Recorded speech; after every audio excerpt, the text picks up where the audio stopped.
Hi, myself Pareek here. So इस session में ना यार एक बहुत इंपॉर्टेंट चीज के बारे में बात करेंगे कि डेटा स्ट्रक्चर्स एंड एल्गोरिथम्स इतने इंपॉर्टेंट क्यों हैं। क्यों अगर हम डेटा स्ट्रक्चर एल्गोरिथम्स में अगर अच्छा नहीं कर पाए तो कोई ना कोई चीज लैक करेंगे एज अ प्रोग्रामर।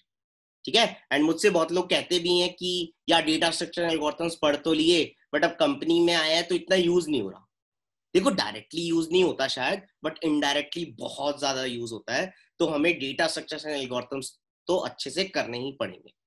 तो मैं ऐसे 5 रीजंस बताऊंगा कि why you should become great in data structures and algorithms.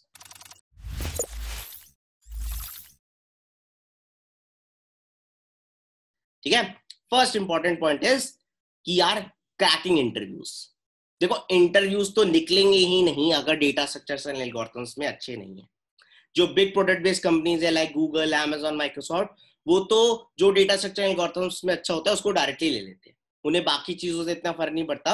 उन्हें बस चाहिए यार प्रॉब्लम सॉल्विंग स्किल्स अच्छी हो, लॉजिकल स्किल्स अच्छी हो। That means DS and algo में अगर बंदा अच्छा है so we will hire him और हर। ठीक है। Even startups. ठीक है। तो स्टार्टअप्स भी देखो, उन्हें कुछ एक्स्ट्रा स्किल्स चाहिए, वेब डेवलपमेंट चाहिए या एमएल चाहिए, एंड्रॉइड चाहिए। बट 2 इंटरव्यूज अगर वो वेब डेवलपमेंट के कर रहे हैं तो 2 इंटरव्यूज डीएस एंड एल्गो के भी करेंगे, क्योंकि अल्टीमेटली कोड तो करवाना ही है। अल्टीमेटली अच्छे सॉल्यूशंस तो चाहिए ही। ठीक है। तो वो वही कर पाएगा जो डीएस एंड एल्गो में अच्छा होगा, है ना। सिमिलरली एंड्रॉइड डेवलपमेंट में भी कि यार ठीक है, एंड्रॉइड डेवलपर अच्छा है बट क्या डीएस एंड एल्गो एक डिसेंट लेवल तक आता है? शायद उतना हार्ड लेवल नहीं बट डिसेंट लेवल तो चाहिए। ठीक है। तो डीएस एंड एल्गो में तो अच्छा करना ही पड़ेगा for cracking the interviews. I think this is no brainer. हमें डीएस एंड एल्गो इंटरव्यूज निकालने के लिए तो अच्छे से करने ही करने। ठीक है। तो ये तो फर्स्ट इंपॉर्टेंट थिंग हुई गई। नाउ ठीक है, अब आते हैं कि डीएस एंड एल्गो में अच्छा हो गया। अब कंपनी में क्या ऐसा यूज होता है इनडायरेक्टली कि जो डीएस एंड एल्गो में अच्छा होता है वो कंपनी में भी अच्छा काम कर पाता है। तो उसके लिए जो सेकंड पॉइंट है वो है राइटिंग द ऑप्टिमाइज्ड कोड। देखो, ये चीज ना तुम्हें कोई सिखा नहीं सकता। ये चीज तुम खुद सीख कर आओगे। जब तुम डीएस एंड एल्गो के बहुत सारे क्वेश्चंस प्रैक्टिस करके आओगे ना, तो तुम्हारे अंदर खुद एक बिहेवियर आ जाएगा कि यार मैं गंदा कोड नहीं लिखूंगा। मैं लिखने से पहले 100 बार ही सोचूंगा कि अच्छा इसका ऐसे भी सॉल्यूशन हो सकता है, इसका एन स्क्वायर भी हो सकता है, इसका ऑर्डर ऑफ एन भी हो सकता है। तो मैं बेस्ट सॉल्यूशन लिखने की कोशिश करूंगा। ठीक है। I will have an habit, मेरे अंदर ही हैबिट आ जाएगी कि मुझे अच्छा कोड लिखना है। And that's what company aspects. ठीक है। वो इंटरव्यूज में भी यही जज कर रही होती है। वो एक्सपेक्ट करती है कि यार ये बंदे को हमने इंटरव्यू करा है, ये बंदे को हमने ये जज कर लिया कि यार ये ऑप्टिमाइज कोड तो लिख लेता है, तो सही है। अभी अपने हिसाब से इसको क्या देंगे, इसको प्रॉब्लम देंगे और इसका ये जाके ऑप्टिमाइज कोड ही लिख रहा होगा। इसके अंदर से इतना हैबिट बन चुकी है कि अनऑप्टिमाइज कोड लिख ही नहीं पाए। ठीक है। तो तुम्हारे अगर problem solving and logical skills अच्छे होंगे तो तुम ऑटोमेटिकली ऑप्टिमाइज कोड लिखोगे एंड कंपनी को भी उससे बहुत फायदा होता है। ठीक है। अब जो थर्ड इंपॉर्टेंट थिंग है वो है डिजाइनिंग एल्गोरिथम्स। ठीक है। जब तुम किसी चीज में काम करते हो ना, किसी प्रोजेक्ट में काम करते हो एज अ प्रोग्रामर, ऑनेस्टली बता रहा हूँ 20 to 30% पार्ट ही होता है कोड का। 70 to 80% तो तुम्हारा एल्गोरिथम के अराउंड दिमाग जाता है कि इसको कैसे सॉल्व करूंगा। जैसे तुम प्रॉब्लम सॉल्व करने के टाइम सोचते हो ना, यार इसको सॉर्ट कर लूंगा, बाइनरी सर्च लगा लूंगा। सिमिलरली जब कंपनी के रियल लाइफ प्रॉब्लम में जाओगे तो वहां पर बहुत सारे डिस्कशन होंगे, इसको कैसे सॉल्व कर सकते हैं, उसमें एल्गोरिथम्स लगाओगे और डिस्कस करोगे अपने टीम मेंबर से। तो वहां पर क्या है, तुम्हारा मोस्टली दिमाग एल्गोरिथम डिजाइन में जाएगा। इसको ऐसे सोच सकते हैं, इसको ऐसे वे में, एक सिस्टमैटिक वे में प्रॉब्लम को सॉल्व करोगे, फिर जाके उसका कोड करोगे। ठीक है। बट पहले जो सॉल्विंग वाला पार्ट है वो अच्छा होना चाहिए। एंड दैट्स वाई जो बिग प्रोडक्ट बेस्ड कंपनीज हैं या स्टार्टअप्स हैं वो इंटरव्यूज में इन चीजों पे जज कर लेती है। तो उनका एक हेडेक चले जाता है कि मैं इस बंदे को जाके प्रॉब्लम दे दूंगा, ये अपने आप उसका सॉल्यूशन निकालेगा, अपने आप अच्छे से एल्गोरिथम निकालेगा और अपने आप उसका अच्छे से ऑप्टिमाइज कोड लिखेगा। ठीक है। तो तुम्हारा डिजाइनिंग एल्गोरिथम्स वाला पार्ट बहुत अच्छा हो जाता है when you become great in data structures and algorithms.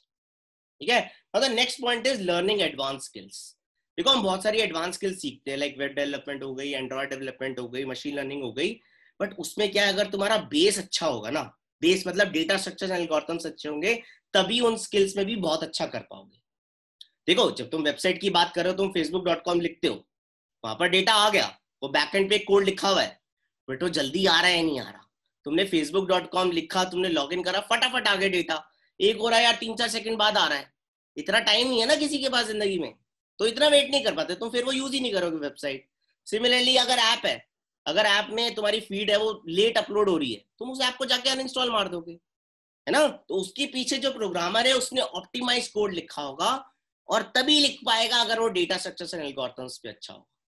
तो एंड्रॉइड ऐप में दिख गया तुम्हें, बट उसके पीछे जो पूरा काम हुआ है वो पूरा दिमाग लगा के किसी ने डेटा स्ट्रक्चर एल्गोरिथम्स का यूज करके अच्छे से कोड करके तुम्हारे ऐप में कोड लिखा है, एंड दैट्स व्हाई वो ऐप तेज चल रही है या वेबसाइट तेज चल रही है ना। सिमिलरली एमएल के अंदर अगर तुम डेटा कोई फेच कर रहे हो और वो जल्दी से जल्दी आ रहा है, तो डेटा स्ट्रक्चर एल्गोरिथम्स का अच्छा यूज करा है कि कौन सा डेटा स्ट्रक्चर यूज करें कि डेटा फेच जल्दी हो पाए, है ना। तो इन सब चीजों के पीछे यूज डेटा स्ट्रक्चर एल्गोरिथम्स ही हो रहा होता है।